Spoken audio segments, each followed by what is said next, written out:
Hello everyone, welcome back for the final part 7. This is the last of this President series from Matt and Shane's podcast. I got coffee.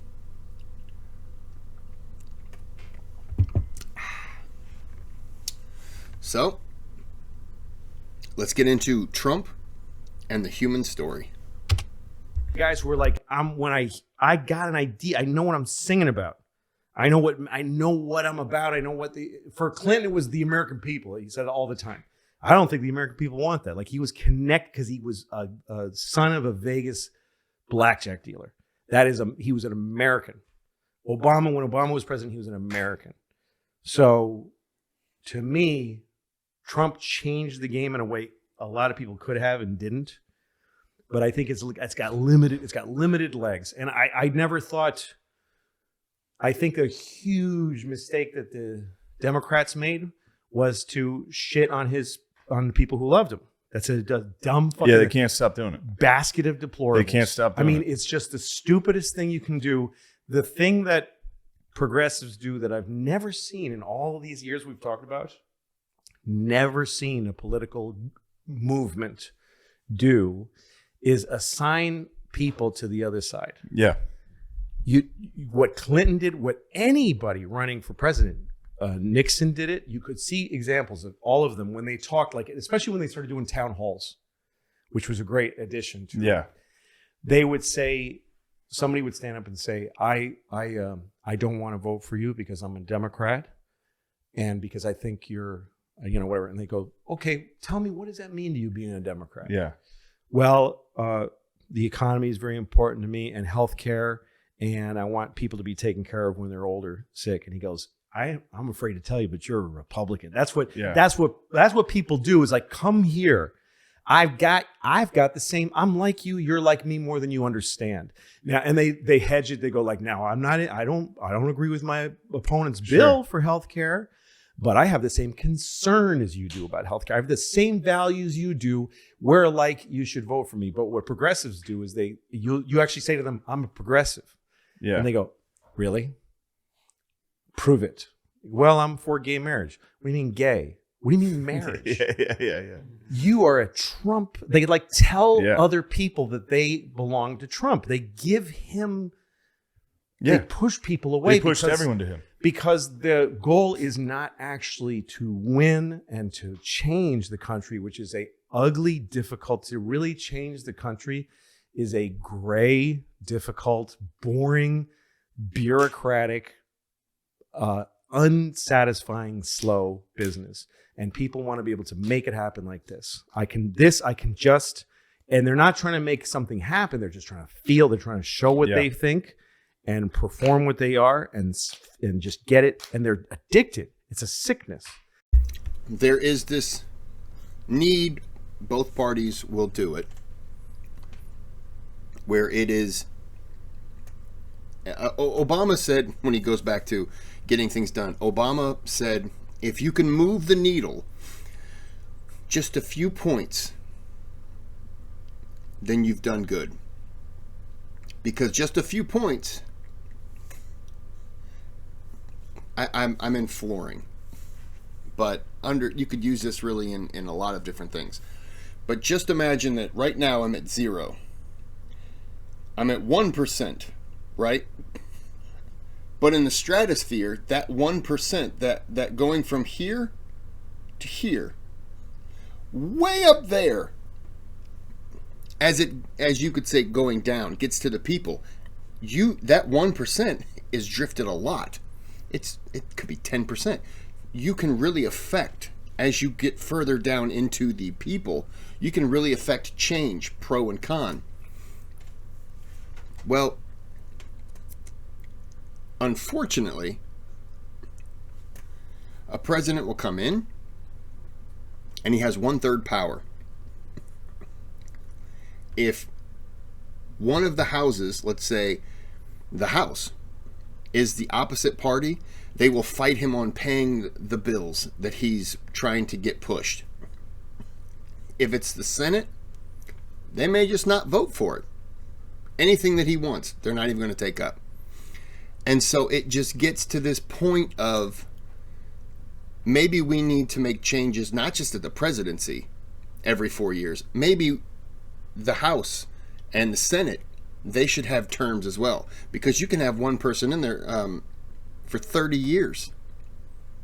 And they're controlling things. And they all get in there and they all make millions of dollars. And that's not what their salary is. They can get in there $177,000 a year. And after 3 years, suddenly they're millionaires for stuff. And you're like, how did that happen? It just feels like it's corruption, both sides, in that level. And everyone thinks with a new president, change is going to happen immediately. But it doesn't. Because they're going to try to push something out, and then there's going to be a fight on it. Because one party controls other than the opposite. And we've gotten to the point where no one wants to work with anyone, because that would make that president, that would be a win. So let's just hurt the people to make him look bad, so that in 4 years our guy will be in there. Well, okay, well, what's to say that the same thing won't, these parties won't switch and now they're going to do the exact same thing?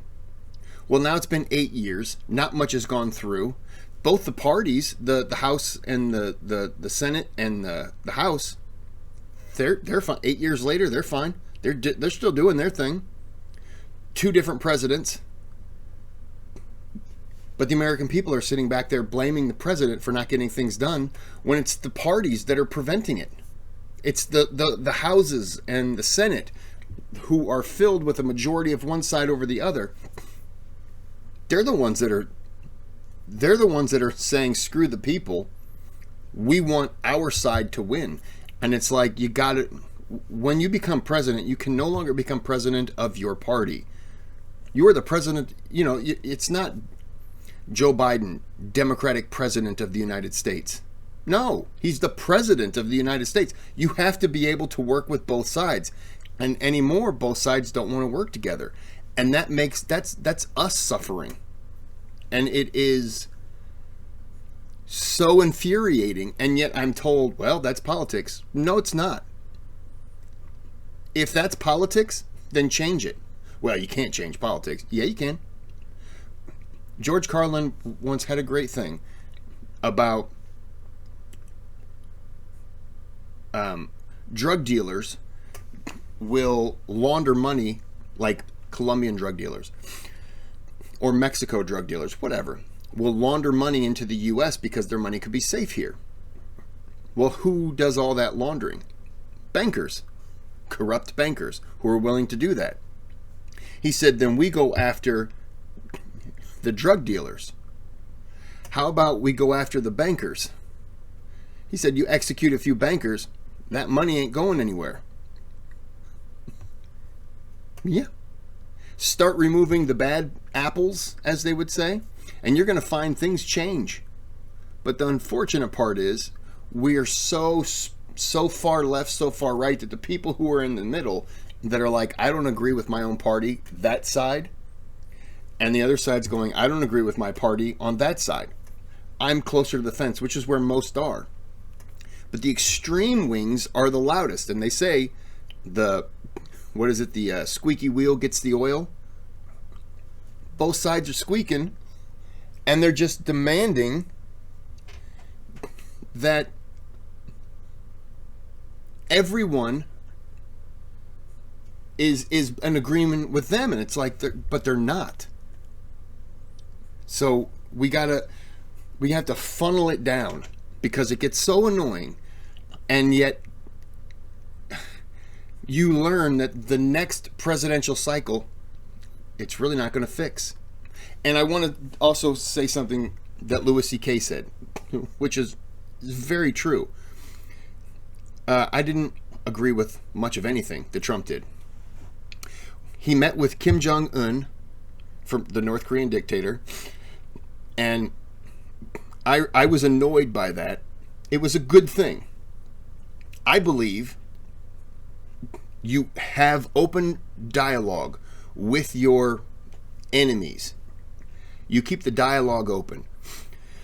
Because as long as you're talking, you're not fighting. Now, talking can lead to fighting, yes, but as long as you keep the talking open and it's civilized and you're always working to better your relationship, then there's nothing wrong with that. It's not weak. Obama tried to do that. The Republican right and Fox News and all that blew him up, said, oh, he's going to kowtow to a dictator. Trump does it. It's great. World peace. So it's just a political thing. You keep the dialogue open, because once the dialogue closes and you don't know what that side's doing, you instantly brace for war. Because you don't trust him. I don't know what that guy's going to do. I don't think he's working in good faith. Well, have you tried to reach out to him? No.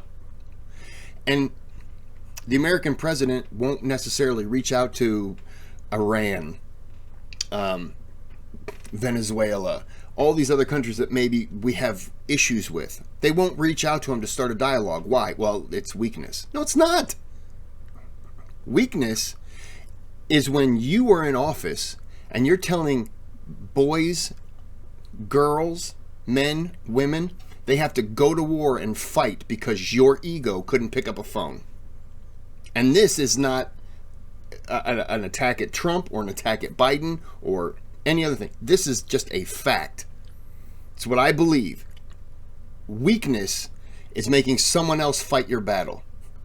Being a leader is picking up the phone and making a phone call and understanding that that person may not want to talk to you. But you pick up that phone and you just let them know, look, you may hate my guts. You may hate my guts, I understand. But I'm keeping this phone line open. And I'm going to call you. You're probably not going to answer. You're probably going to brag that you hung up on me. But I'm going to keep calling. And I'm going to keep this line open. Because it's important that you know what's happening. I don't want you to feel closed off and suddenly, whoa, America's up to something. You can ask me. You can reach out to me at any time. And I'm going to continue to try on your end. And I think that's important. It's devastatingly important. And one of the other sorry, I got sidetracked.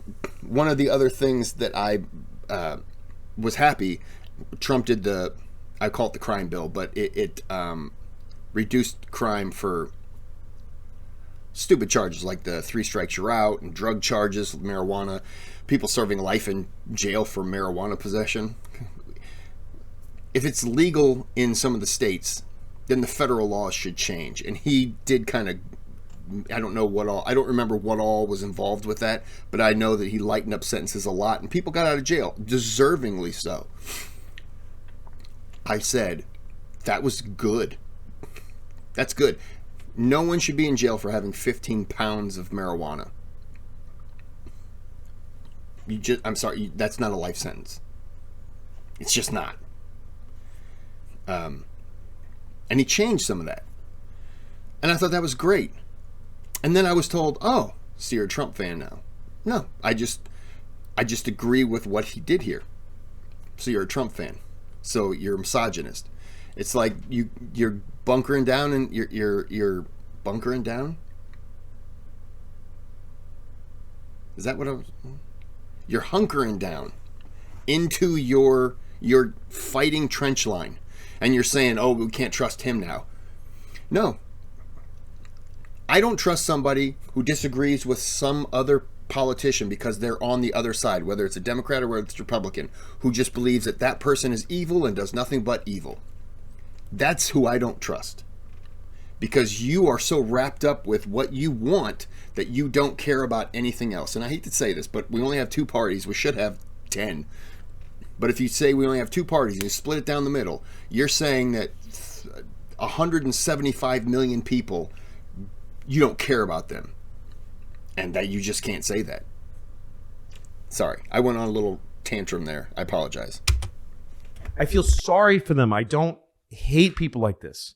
It's just that they're sick. They can't stop this thing. If this doesn't bark, they start feeling sick inside. So if it's not barking, they bark at it, so it'll bark back.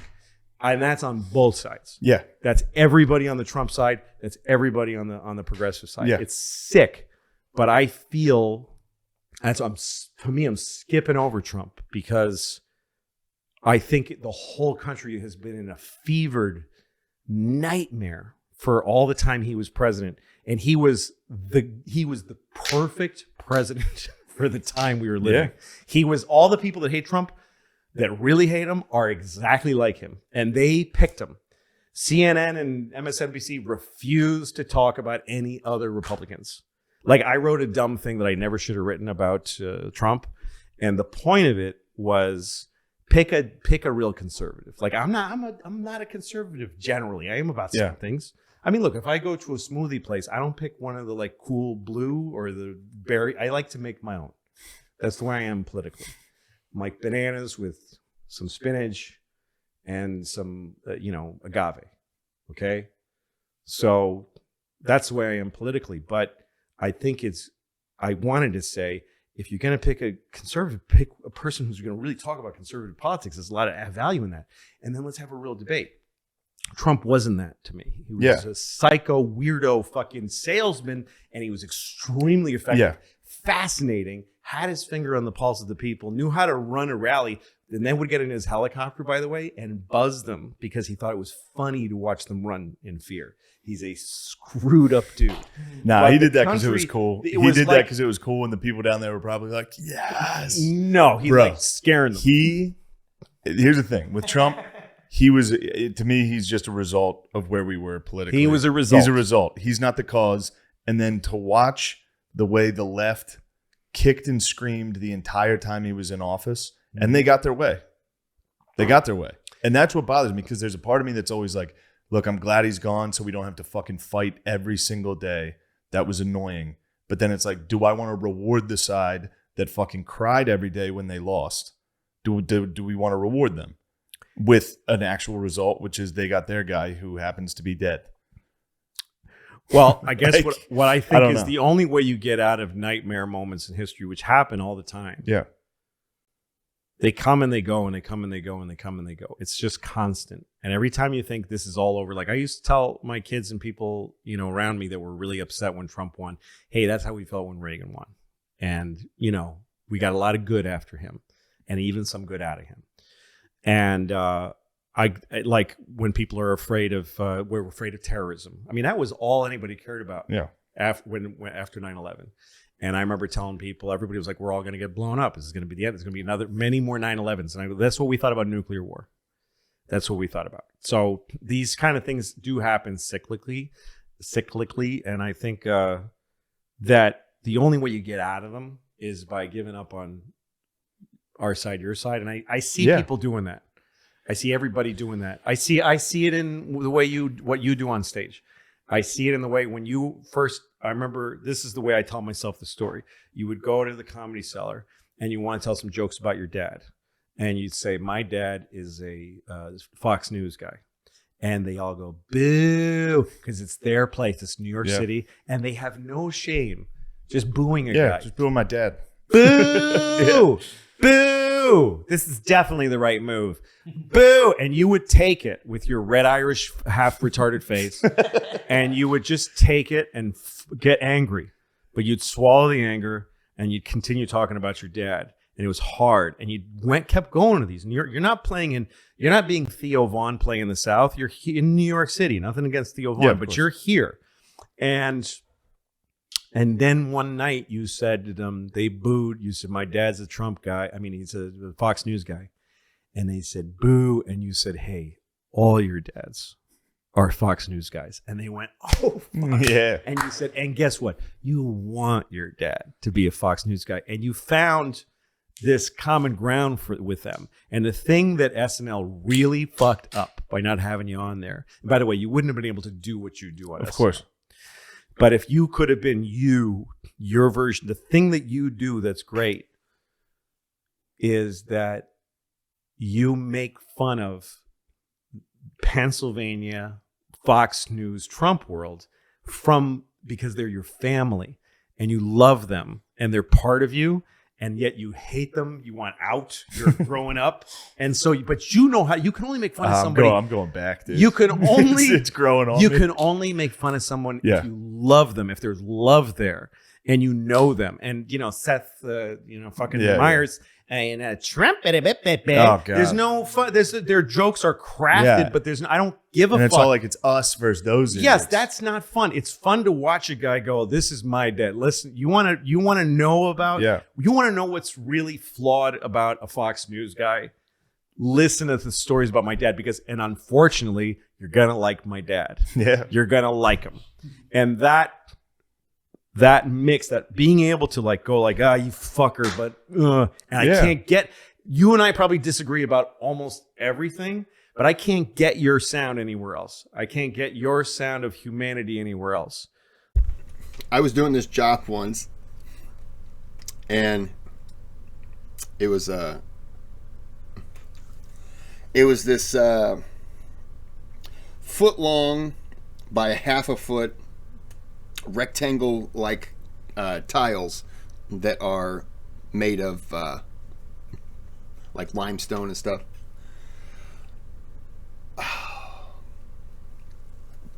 It's I can't think of the name of it, but anyways, it's just a tile, and I had brick pattern lay, so one is like that, and then the other one starts like that, and I'm sorry, like this is the tile, and then one starts in the middle, and then the next one is full, and then it's called brick lay. So I'm doing this floor. I had my earbuds in, and I was listening to the Enslaved podcast from Mount Vernon, and it's a great podcast, by the way. They go over a lot of the members of the enslaved community, and they tell about their life and then what happened to them. Some ran away, and just eventually, they died and stuff. And I'm listening to that, and the people were trying to get my attention, so I stop and I'm talking to them, and they were Fox News people, and the guy stood up and they said, President Biden's going to make a speech. I don't remember what it was about, or he'd given a speech, and the guy goes, you know what? And his wife was right there, and he goes, you know what?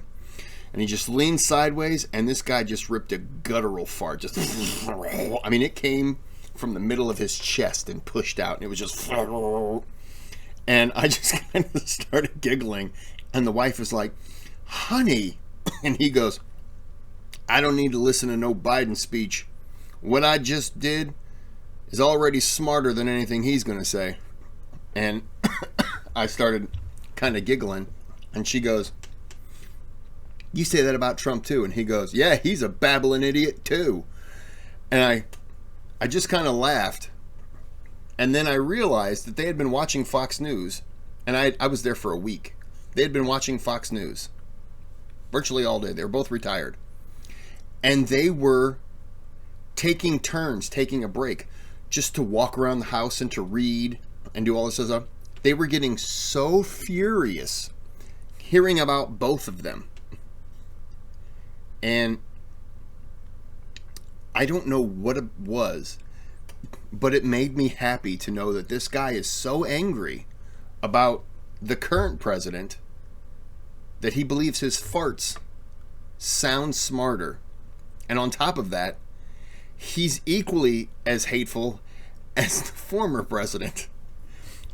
And they ended up going to lunch or something like that. So I'm just sitting there doing the floor, and I giggled to myself for like 10 minutes after they left, just giggling. And I was giggling at just the fact that this excuse me, the fact that this 75-year-old man ripped the most impressive fart ever. But I mean, that's what it's come to. People are so divided And they were Trump people. They hated Trump, but they were Trump people. They just hated Biden a fraction more. So I think that all this time drove us apart, and then we got lonely. This is a human story.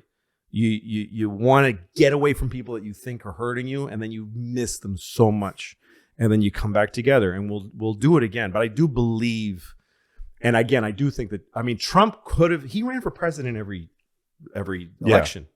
People are like, where did this? He could have, the country decided it's time for Trump because we lost our minds. Yeah. But he ran. I remember he ran one year, and he got a shot. He did a town hall, just one-on-one with some big Chris Matthews, and he said, "Well, what do you think of the Republican National whatever?" And Trump said, "They're just retarded." And Chris Matthews was like, and I was like, "Did he just say retarded?" Because they're just so retarded.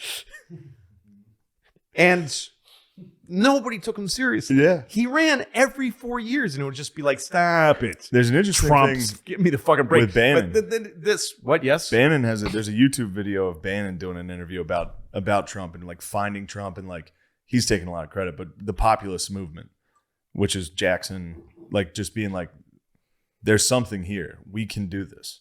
This guy has a Well, he failed them too, by the way. Like he Yeah. the thing is, Trump's magic was an absolute perfect narcissism, like a crystal fucking diamond, just perfect, no flaws narcissism. And at an age where that was the country, everybody and people, something was invented under Trump, I feel, which is, or maybe it goes all the way back to everybody who's ever been like a big crazy leader, is narcissism in the collective. That people are obsessed with one person and they can't hear anything against them, and they don't give a shit what happens as long as the person wins. That's sort of, he came at a time where people. That's what helped Andrew Jackson. Andrew Jackson was, these people had an idea of him, and he was the everyman. He was a frontier guy. He wasn't part of the Massachusetts Adams family or the Virginia elite planter class slave owners, which was, I mean, obviously the Adams family, we know, John Adams, John Quincy Adams. By the way, John Quincy Adams, from my understanding, I just recently found out, had an alligator for a pet while he was in the White House. He kept it in the bathtub. Don't know if that's true, but that's awesome. Teddy Roosevelt had a one-legged hen. So, you know, he had a lot of animals too. He had a hyena. That man was crazy. I loved him. But I just lost track of what I was saying. I got sidetracked by the animal. Oh, and then the Virginia elite planter class was George Washington, Thomas Jefferson, James Madison, and James Monroe, president number 1, 3, 4, and 5. And then obviously Adams is 2, and then 6. If you get that, Washington, Adams, Jefferson, Madison, Monroe, JQA. Yep, John Quincy Adams. And John Quincy Adams shouldn't have won. Got a cough. John Quincy Adams shouldn't have won. He did, thanks to Henry Clay.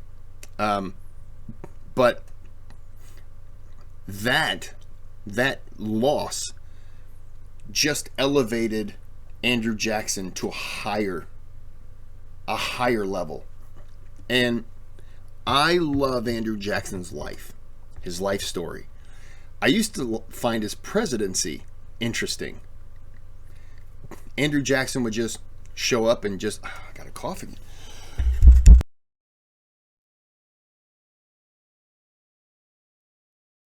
Sorry. Andrew Jackson would just show up and say, I'm going to do this. And people were like, well, you can't do that. We have to do this. He's like, I did it 10 minutes ago. I'm over here now. And that's just what he did. And people were like, that's not how this works. You don't have that power. And he's like, I'm the president. I always laughed at that because I thought, what a crazy guy. Because what are you going to do? Get in Andrew Jackson's face and say, excuse me, sir, and you're going to hit him. You don't do that. Andrew Jackson would have beaten you to death if he didn't already shoot you after the first. That's how your life ended with Jackson.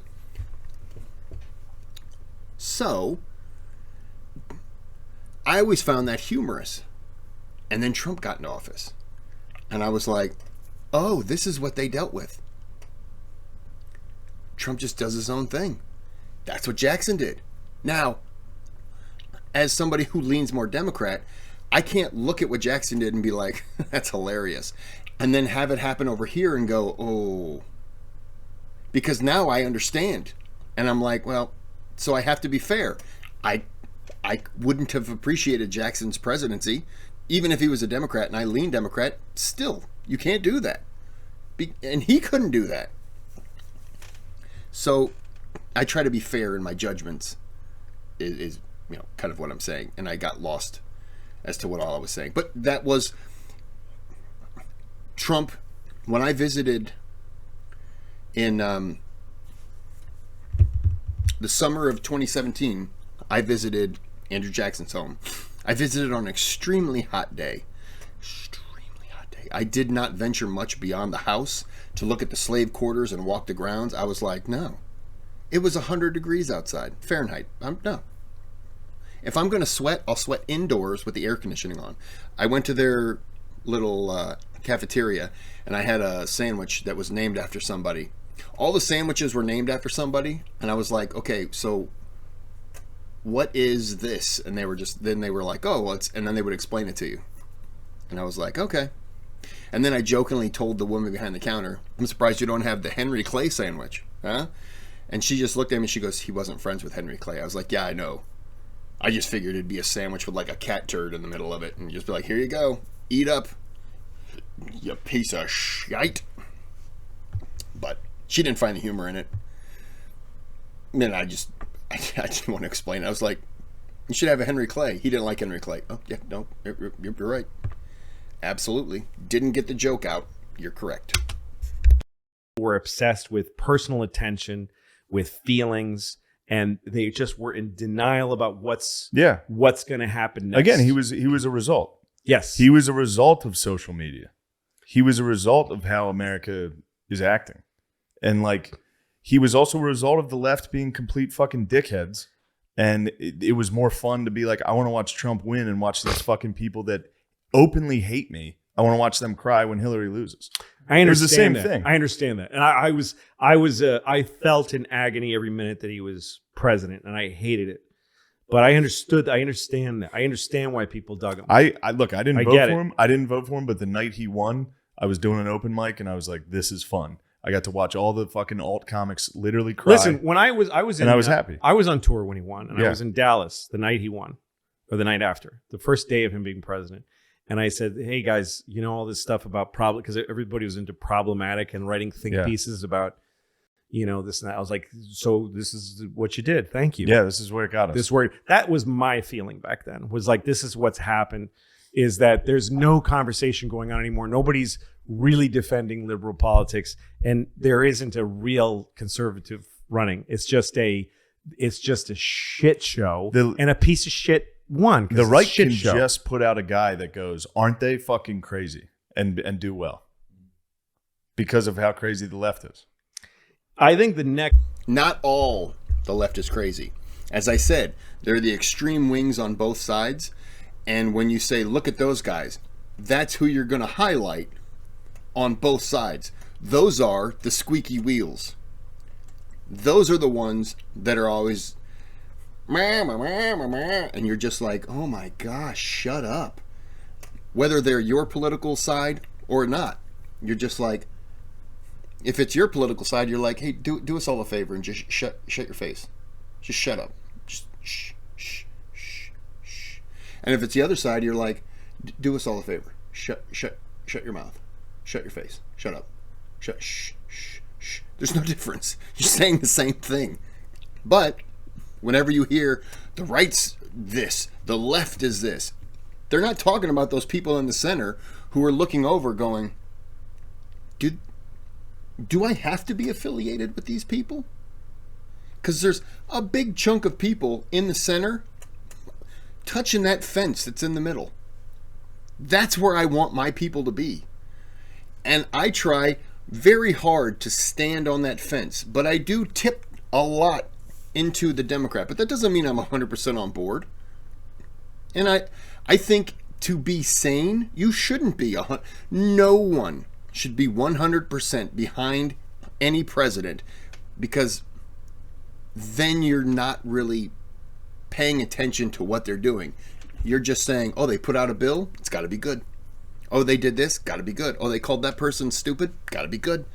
It's like, just take a step back and just imagine if the person you're supporting was of the other party and they did exactly all these things. You would lose your mind. Trump was a Republican, he did all this stuff, and I'm just like, I thought he was an embarrassment on the country. You make him a Democrat, that doesn't make me happy. You make him a Democrat, he's Andrew Jackson during his presidential term. And I would be going, what are you doing, man? Don't say that. I love your life. I don't love you now. And I think you got to be fair about that. But as I said, when they say far left, when they say left or right, it's the outskirts. It's the people that are screaming, look at me, look at me, look at me. I'm the attention getter. Next thing that would restore the country is a fucking normal conservative, a normal Chris Christie. Yeah. Just a normal fucking dude. Because there's no Democrat. First of all, they're all behind Biden. There's nobody even thinking. Yeah. There's not. But at this point, it's 2022. The presidential election is in 2024, and not one Democrat is talking about running. So there is. It's going to be Biden, and It can't be. it feels. It literally can't be. I think it literally can't be too. So I don't really know what we Kamala got. or And it's such a mess over on the Democrat side, but it can't be these guys who are just pushing whatever button that day. I'm going to go against the liberals on this because that's what they're mad about today. It's got to be somebody who goes back to just regular. And I don't want a conservative president, but I believe I live in a democracy and that the president should only sometimes reflect my values, because I'm a part of the country. I'm not the whole country. yeah. So if I lived in a That was well said. That was well said. If you agree, if the president agrees with a 100% of what I agree with, then there are a lot of other people that are going to be upset. And I don't think that just because I think this is good, there could be millions of people who could tell me why it's not good. Okay. But if it gets pushed through and it hurts those millions of people and it didn't really benefit me, but I'm just happy because it was a win for my side, well, then I'm a shit human being. I'm garbage. Because I'm not taking into account the other people. Why? Well, maybe those other people are on the other side.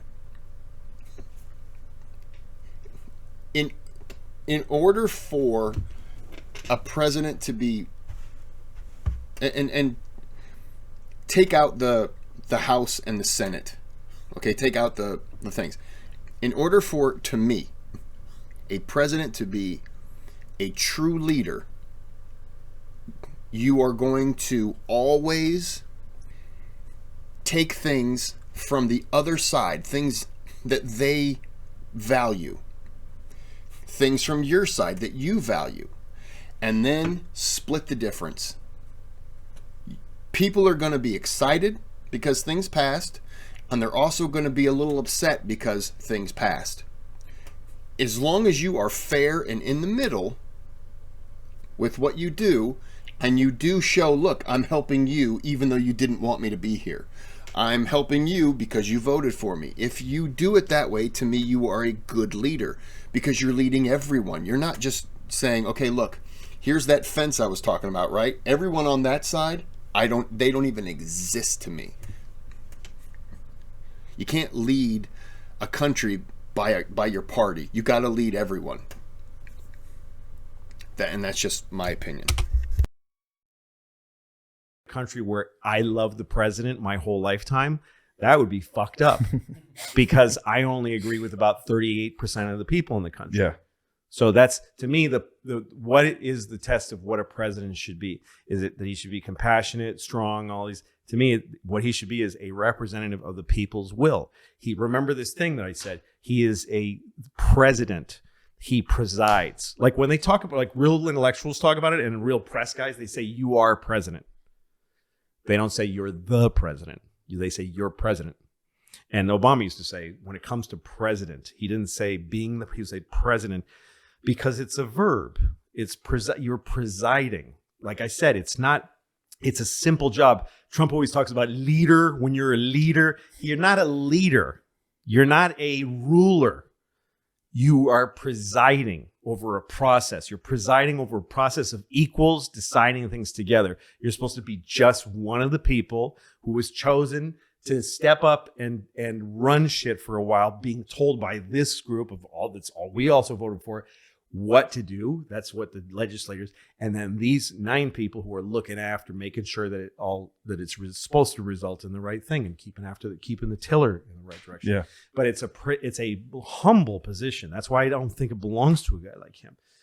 I think it's fascinating that he took it for those 4 years, and they fucking impeached him twice. If you impeach somebody and they win, it makes them stronger. I mean, Clinton proved that. It's just so fucking stupid.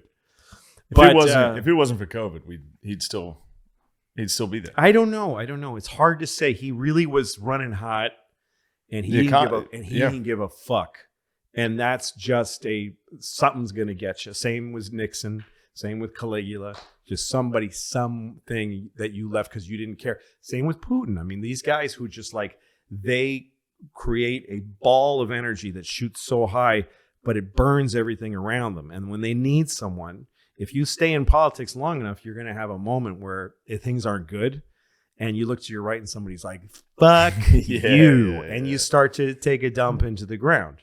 Now, if you get your hold on the mechanisms hard enough, like get rid of, to me, the thing about Trump is that he had no respect for democratic process. To me, the thing on the left is they have no respect for liberty. This America is about democracy and liberty. Okay, it's about that we choose amongst ourselves and that there's a working, fair democracy. And it's about you can say what you want, you can believe what you want, you can be who you want, you can have the identity you want, you can be anything you want, and no one and the great American ideal is leave people the fuck alone. That's the one they forget. It's not about say this, say that. It's about leave folks alone. Let people do what they want. And the left forgot that. They don't give a fuck about freedom of speech anymore. They don't get how stupid it is to shut people up and how quickly that's going to come around and kick you in the ass. So I had a conversation with somebody. This is what he said, the freedom of speech thing. I had a conversation with somebody who it's one of those I identify as people. Okay. And I just asked that, and I've said it before, the Dave Chappelle line, how long do I have to go along with this? What's the time frame? Because every time I see you now, I have to change who I am, my thoughts and ideas. I have to walk on eggshells so I don't offend you with words. You know, the old sticks and stones may break my bones, but words will never hurt me. No, sticks and stones, they're not sticks and stones anymore because they're whatever they want to be. And words hurt. Apparently, more than a sword or a fist or a pen. No, words. Oh, okay, that's the world we live in. So, I was told that I have to always go along with it, or that is violence against them. And I was like, this is where we part company on this one. So if I don't agree with you, I've assaulted you. And they were like, yeah. And I was like, do you know what assault means? I don't think you do. Because if I've assaulted you, you could call the police. I would be arrested. I would be charged, probably serve jail time, have a fine, be on probation, probably lose my job. So do you want to rethink what you just said? And they go, no. I said, okay, I'm calling your bluff. Call the cops. People that were there were like, no, don't call the cops. You don't have a case. And they were like, I will. And I'm like, do it, please. Look, I'm when the cops show up, I'll be just like this so they can handcuff me. And the person was so stupid that they believed that I had no right to say anything that differed from what they wanted me to say. And I'm like, that's not how it works. Not at all how it works. And if I say something that differs from what you believe, that doesn't mean I go to jail. That's not the world we live in. And it's not the world that I will cooperate with to allow you to dictate happens. It's not at all. No. And I'll stand up to that like I'm doing now. So they were very upset when they were informed by everyone there that it's not violence against them. I really wanted them to call the cops because I knew if the cops showed up, the cops would look at them and go, seriously? This is what you called the cops about? You understand that what you're calling the cops about and saying this person committed violence against you only to find out that they didn't call you a woman because you're a man? That's not violence. There's nothing legally we can do. And that person was in that argument for 15 minutes. And I just kept doing this. And I was like, I'll just wait, just like this. Like, no, it's not how it works. And that's not the world I want to live in. And yes, unfortunately, that is the side that I'm on that believes that that is the way the world works. You go to college. College is no longer about learning. It's a safe space. College isn't a safe space. College is supposed to be a place that kind of kicks you in the butt and you learn and gets you ready for real life. Because real life doesn't coddle you. Real life is like you walking on train tracks and a train's coming. Are you going to move and avoid it? Or are you going to say, I don't think that train is real. That train can't hit. That train has to legally stop. No, it doesn't. You're in its way. It can't just immediately stop. I'm going to get frustrated if I keep talking like that. But that's, that's what they believe. And it's just like, no, it's not. I'm not changing 100,000 years of the rise of Homo sapiens into the human beings that we are today. I'm not suddenly changing that because your ears are brittle and your spirit's soft. When you hit the real world and you realize that no one cares about your feelings, you're going to either sink or swim. Same thing with Trump. If you just wield authority like this, say fuck democracy, no one's going to have your back. Yeah. No one's going to be there to make sure you're doing the right thing like the press is supposed to do and doesn't do anymore. So that's, to me, the two sides have fucked up those two principles. And that the problem is both those sides are correct to point the finger at the other side. Yes, that's why it's this is why we're fucked up. That's why we're fucked up. That's and they why just won't stop. That's why it becomes a looking glass, because they don't understand each other. And yes, they are right about each other. Yeah, they're right. They're right about each other. The left is right about Trump. Trump's right about the left, and all the people that are left, and so it's a mess. But the thing I count on is just human spirit, human nature, which is that we like each other. I think, and we like to laugh at each other, and you can get along with someone, and then they'll ask you a political party. That might as well be kind of like, yeah, hey, look, we're doing really good. We're getting along and everything like that. Your wife is pretty attractive. That's pretty much what it is. It's kind of like, what'd you say? What'd you just say? That's how divisive it is. Like, hey, we're all getting along. Everyone's having fun. Hey, who'd you vote for? You might as well just start seeing people rolling up their sleeves and getting ready to go. Because it just devolves to, oh, okay, you're no longer a human being because you don't agree with what I agree with. And everybody knows that they're full of shit. Everybody knows. It's the thing that's sad about the phone to me, and this is the last thing I'm going to say because I'm losing my mind. Can I say this last thing? Finish this.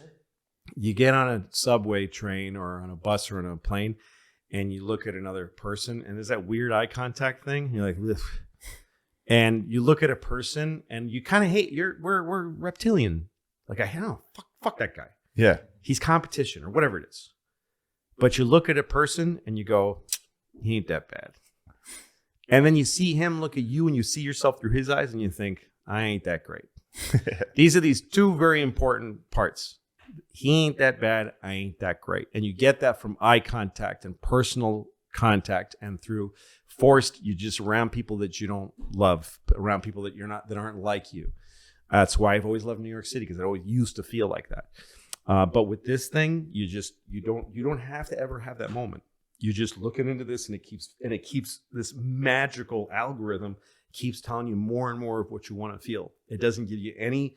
It keeps you from any resistance. You know, kids get out of college and they just feel like idiots because they go in the world and nobody cares what they think. And the sad part is, you'll go on Twitter or any kind of social media, and you are fed what you believe. You'll get a healthy dose, and you'll just scroll, and it just reaffirms everything that you believe instead of competition. I want to challenge what you believe in right here, because maybe that'll change your mind. I want you to look at the other side on this, because maybe that'll help you see something from a different angle. I want you to communicate with these people, because conversation, dialogue is important. And that's not what it does. It's all about your tribe and staying in that lane. But they start to get stronger every day they meet with resistance. And also they start to hear shit they don't believe in and believe some of it. You know what I mean? And their world expands. But this thing takes you into a smaller world every day, smaller and smaller, further away from other people. And everybody, instead of learning and growing, everybody's becoming retarded. That's where Trump came from. And I don't know what's next. I really don't. I don't know what they're going to do. That's all I got. Hell yeah. Please don't post this. Delete it. Please don't post it. Please don't put this up on the internet. All right? All right. Okay. So we're going to end this here, because I can't go any further. And there's a thanks button. You can donate to the channel. You don't have to. There is the subscribe button. If you've watched a few of my videos and there's something that interests you, subscribe, click that bell. And I may not always put out a video that will interest you, but I do have a lot of videos. Maybe other ones in the past would be interesting. Or maybe future videos. You can always tell me what to react to. And then the last thing is, give me a thumbs up if you think I deserve it. Because I try to contribute when I can on videos like this and add stupid comments. But, you know, to each their own. So until next time, have a good day, have a good night.